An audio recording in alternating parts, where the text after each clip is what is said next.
This is going to be an informational video on S-layer proteins.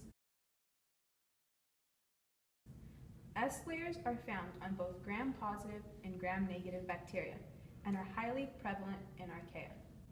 Depending on the species, the S-layers have a thickness between 5 and 25 nanometers and possess identical pores with 2 to 8 nanometers in diameter. S-layers exhibit either an oblique, square, or hexagonal lattice symmetry, and depending on the lattice symmetry, the S-layer is composed of 1, 2, 3, 4, or 6 identical protein subunits.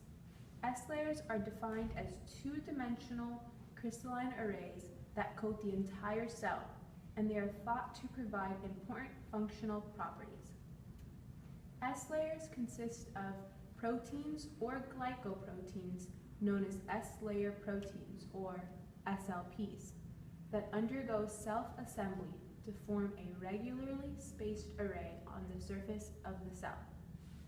As S-layer proteins are some of the most abundant proteins in the cell, their biogenesis consumes considerable metabolic resources, making it extremely important for the organism.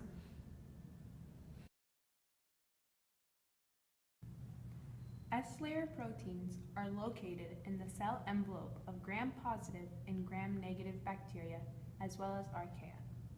S-layer proteins are manufactured in the cytoplasm, then anchored to the cell surface via non-covalent interactions with cell surface structures.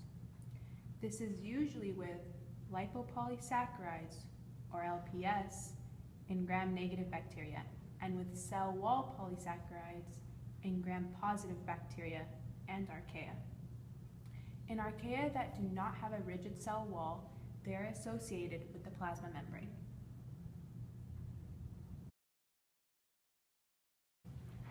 So, why are S-layer proteins important? Well, they aid the cell with its survival and growth, maintain the cell's shape, interact with the host cell when it's a part of a pathogen, protect the cells from pH fluctuations, protect it from osmotic stress, enzymes, bacteriophages, delovibrios, phagocytosis, as well as the host defense mechanism, and maintain the shape and rigidity of the cell. Some S-layer proteins of certain bacteria have antigen binding sites and can be used to know where to bind the bacteria. S-layer proteins can also be used with bacteria that do not possess a flagellum or other organelles that might mediate motility as a form of movement.